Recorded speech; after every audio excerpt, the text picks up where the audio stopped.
Coming up, Jonathan goes searching for sharks in a cave. Welcome to Jonathan Bird's Blue World.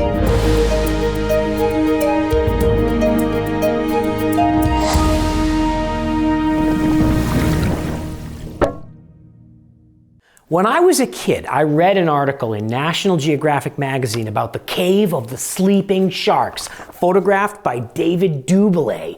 And ever since then, I've been fascinated with trying to find this cave, but I've never met anyone that knows where it is. Until last week, when I got a call from JP at Scuba Life Cozumel, and he said he can take me there. So Zach of all trades and I hop on a plane to Cozumel immediately. Cozumel is an island famous for scuba diving right off the coast of Mexico near Cancun. It's known for very clear water and lots of fish, but also for exciting drift diving because of the moderate current. In recent years, it has also become popular in the cruise ship crowd, so most of the dive shops cater to larger groups of divers from the cruise ships. However, I'm heading to Scuba Life Cozumel, a shop that caters to smaller groups of more experienced divers who want to do more. At the shop, we'll fill out some paperwork in preparation for tomorrow's big adventure.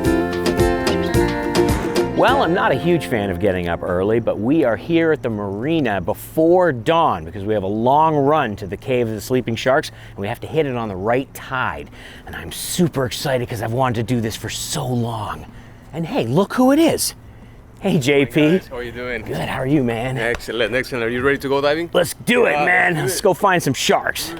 JP has been fascinated by the caves of the sleeping sharks for many years, and is one of the only people who knows where they sleep and how to find them. With Captain Alex at the helm, we leave the marina and set up our gear. My hopes are high that we can fulfill my dream to find and film a sleeping shark in a cave. As the sun rises, we're going past all the other dive boats out to a special spot that only JP knows about. Well, this is the part I hate, getting suited up. It takes so long. Woo, that took forever.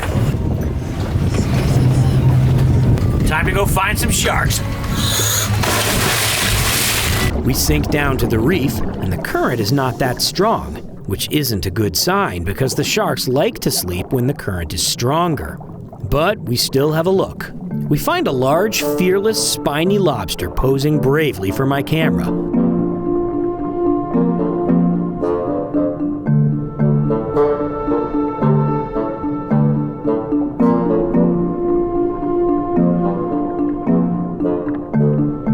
But I can't spend time here when we have caves to search.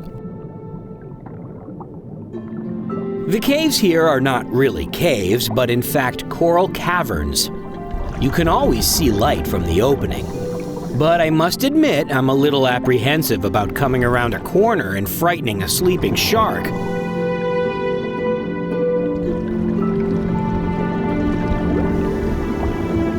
The walls of the caverns are covered in marine life, such as coral and sponges, making them very colorful.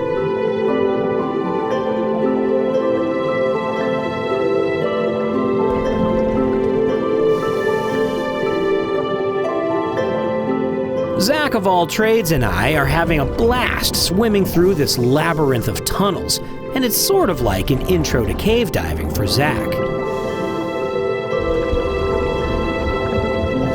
Above my head on the ceiling, I notice there are a lot of lionfish hiding.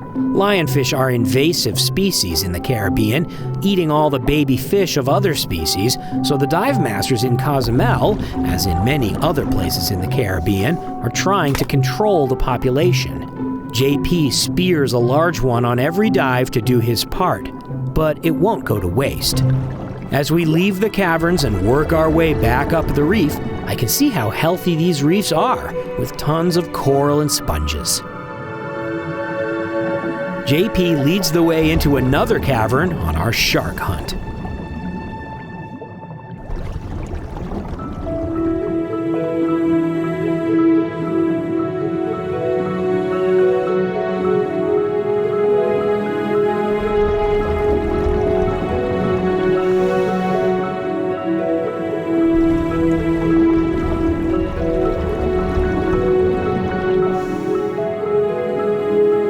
We look everywhere, but we just can't find a shark.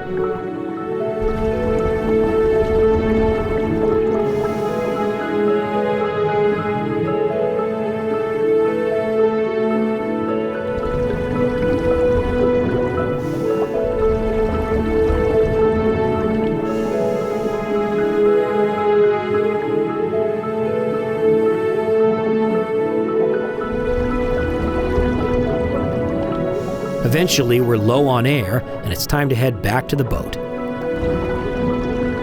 JP launches an SMB, a surface marker buoy, so Captain Alex can find us as we drift with the current away from the dive site.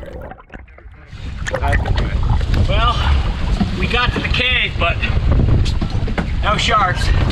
As the day progresses, the ocean is getting rougher, but conditions are getting better for sharks, because the current is picking up too. So we move the boat to another cave site and hit the water again. JP has located a number of shark caves, but there's no way to know when a shark is in there without going down to look. And this one looks empty. But JP brought the lionfish just in case there are any sharks nearby that might want a snack.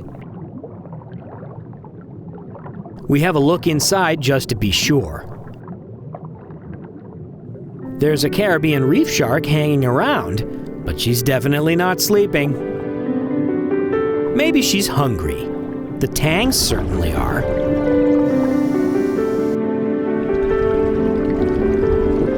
She definitely can smell lunch and seems interested. But as a small juvenile shark, she's scared of us and keeps her distance.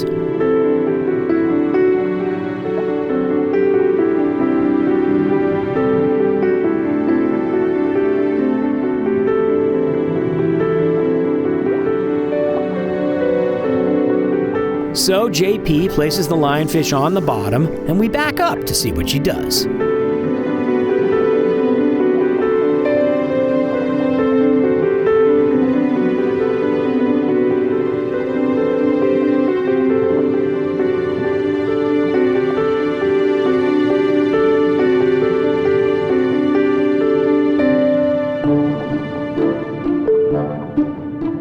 Because of the toxic spines on even a dead lionfish, sharks need to pick them up carefully.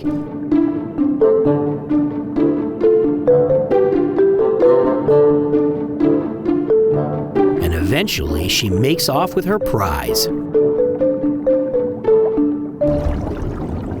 We take one last look around the cave to see if any sharks came to rest, but it's still empty.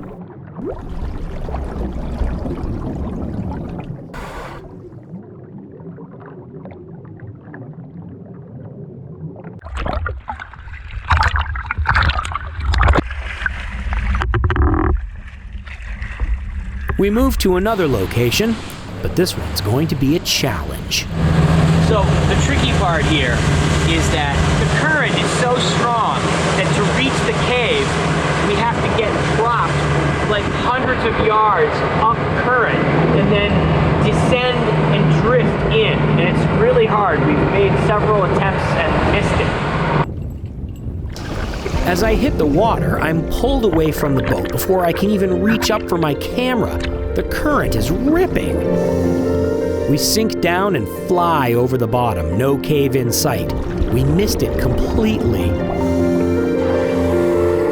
The current down there is just unbelievable. It is so strong, you can't even pretend to swim against it. So Alex moves the boat a little further upstream from the cave, and we try again. This time we make it to the cave, but again, no sharks. I'm beginning to wonder if these sleeping sharks really exist. No sharks? No sharks that time. After 10 hours on the boat, we're well into late afternoon. This is our last chance, and the last cave that JP knows about. Somehow we hit it perfectly. The entrance is guarded by a school of snapper. Snappers? What is the plural of snapper? Fish. As we approach the mouth of the cave, JP sees a shark. I have no idea where he seems to be pointing. I don't see squat. Honestly, I think he's pulling my leg. But I go in there anyway, and I can't believe my eyes. A big, sleeping Caribbean reef shark way in the back.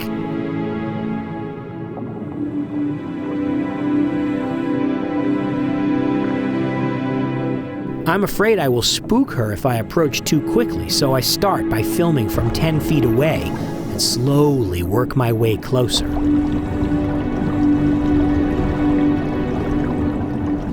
But she doesn't seem to care. She lets me get right up close. She really does seem to be sleeping. There are a couple theories about what the sharks are doing. One study found that fresh water was seeping up from the seafloor into these caves, making the salinity lower, which might help remove parasites from the sharks. But since the sharks only seem to come here when the current is strong, another theory suggests that they can rest easier when the current helps push water through their gills. Whatever the reason, this is the only place in the world where sharks seem to go into caves to sleep. And they really are snoozing. Eventually, I end up only 3 feet from this large shark, and she hasn't moved a muscle.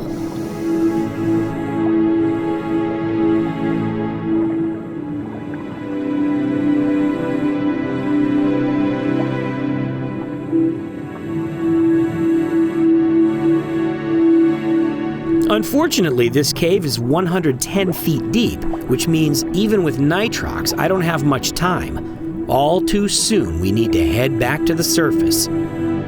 But first, we celebrate. JP delivered. We have a long decompression stop before we can surface, but I sure don't mind because we nailed it. What a day. Woo! Man, it took 5 dives, but we found the shark in the cave. So cool.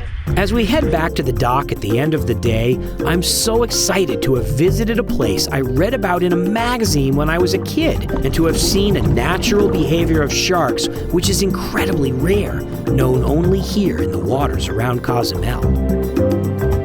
The sharks are the icing on the cake to some of the most beautiful coral caverns I've ever seen, in crystal clear, warm, tropical water. Cozumel really is a diver's paradise, and I'm already planning my next trip with JP at Scuba Life Cozumel.